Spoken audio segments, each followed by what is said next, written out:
Hi there and welcome to Lorena's Labyrinth. My name's Anna Pirelli.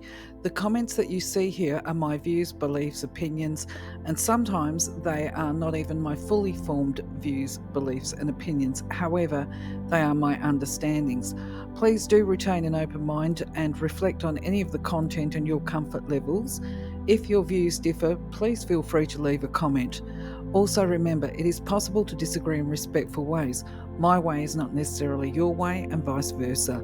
You might also find that some of the content on this playlist in regard to spiritual or universal laws, it resonates with you, meaning it feels right to you, while other laws may not feel right or they may not feel comfortable. If this is the case, the information is either not right for you or it is not right for you right now, and it might never be right for you at any given time. It really doesn't matter.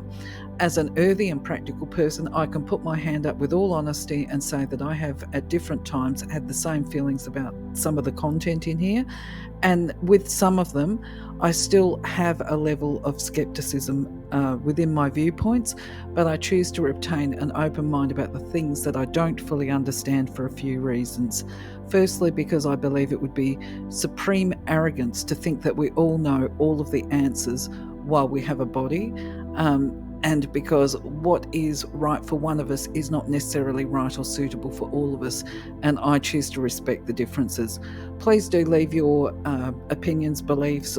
Feel free to argue the points in a respectful way with any of the content on the slides and even my interpretations. And if you feel that you can add clarity around some of the content, we would all love to see it. Thank you. For now, though, let's explore the laws. All creation is governed by law. The principles that operate in the outer universe, discoverable by scientists, are called natural laws. But there are subtler laws that rule the hidden spiritual planes and the inner realm of consciousness. Contained within these laws, or conditions, is the true nature of matter. Knowledge of these laws has an effect upon the mental urges. Mind is the builder. Stay in full mindfulness of the application of universal law as related to self and to others, and know that in love all life is given, in love all things move. In giving one attains, in giving one acquires. In giving, love becomes the fulfillment of desire, guided and directed in the ways that bring the more perfect knowledge of self as related to the universal, all-powerful, all-guiding, all divine influence in life. Love is life. When we go back, merge with the God source, in some infinitesimal but profound way, we expand the mind of God. Our higher self always points the best and most perfect way, and it is ours to listen and choose or reject what we hear. It does not blame, but patiently tries again to show the perfect way, the loving way. All of creation pushes forth. We are ever becoming. Identity ever remains. Universal Law number 93. The law of summons, otherwise known as soul talk. One can learn how to lift the soul from the physical body and summon another soul, to have a soul-to-soul talk. This is most powerful because there is no conscious ego present. The message of love and or explanation or plea is received in a most profound manner. I find this an interesting law, particularly because, of course, I've worked in the metaphysical industry and I've delivered psychic readings and spiritual communication. Now, you will note that when it talks about the law of summons, it talks about calling in the higher self aspect. This is what we're talking about when we say lift the soul. It's the higher self aspect from the physical body, and we summon another soul to us, apparently, to have a soul talk. This is how they describe it. And it's the most powerful because there's no conscious ego present, and the message of love and or explanation or a plea is received in a most profound manner. Well, how interesting is what I say, because you will notice if you've gone through the content that I have put up that one of the healing strategies on the channel is about healing your broken heart. And this is where we actually invoke or call upon the higher self aspect of another person, and we basically heal ourselves with them.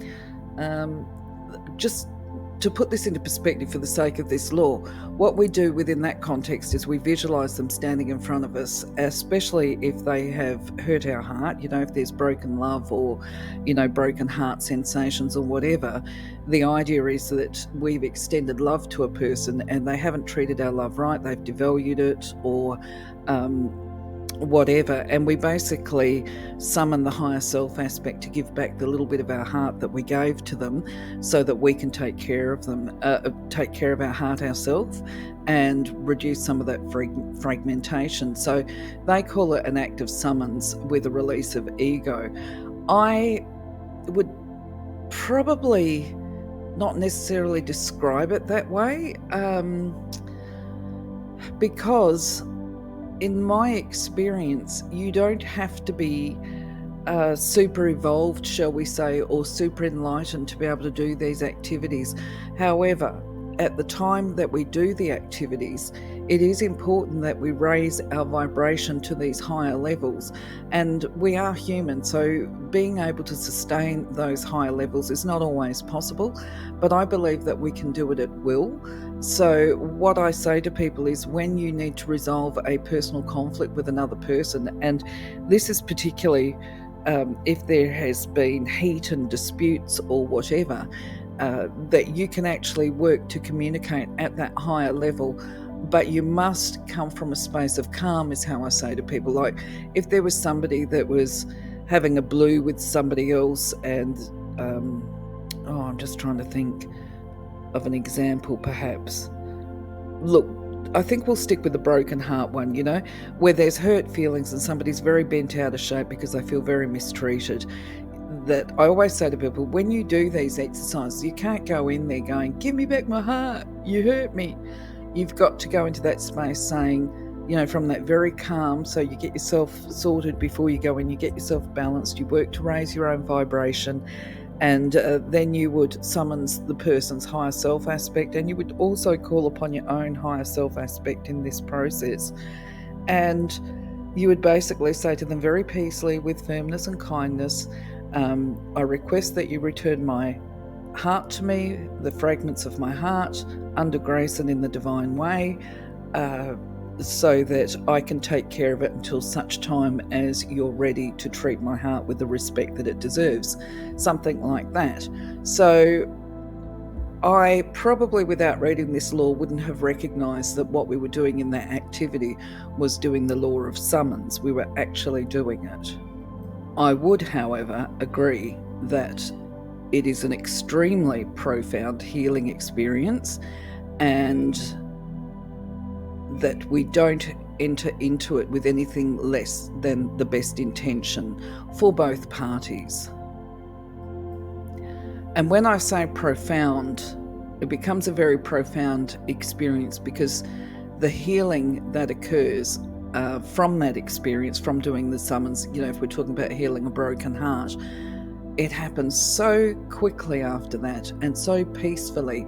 And that's not to say that people, if there has been a very huge or large emotional investment, so it could be an intimate partner relationship, it may be a case that they need to repeat that exercise to really ensure that they stay well and healthy and keep up firm boundaries, because then it becomes about auric boundaries after that. Where there's been love, in my experience, the love stays there, the thinking about people, even if you've decided that a relationship is no longer healthy in this lifetime, then it becomes a case of, yes, we have to be mindful to maintain those boundaries, but that's a different subject. So yes, when it comes to the law of summons and soul speak, I certainly have had experience of that. It is very profound.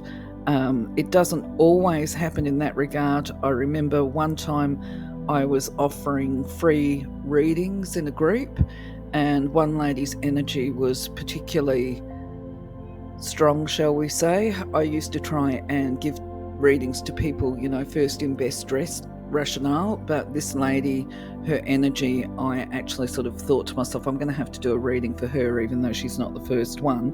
I thought it was just something I felt compelled to do. And when I opened up to read for her, I felt that her higher self aspect or spirit, I could see her. In fact, actually, I confirmed that I had seen her as she looks, although she was in the United States and I was in Australia. I contacted her and I said, is there a reason why I'm seeing you sitting at my kitchen table patiently in a non-threatening manner, waiting for your message? And I said, because this is what I'm seeing. And she came back and she said, yes, that's what I put out to the universe. It turns out she was energy aware. And so rather than summons me, she had presented to me in my personal space, which incidentally indicates a whole range of other things that I won't go into. But yes, it does speak to this business of law of summons and that higher self aspect and, you know, some of the mysteries of life for those of us that are living behind the veil. Anyway, so yeah, I'm going to leave you to think about that yourself. Please feel free to make a comment. They're always welcome. I would ask you though, if you can please subscribe to the channel or click like if you like the content.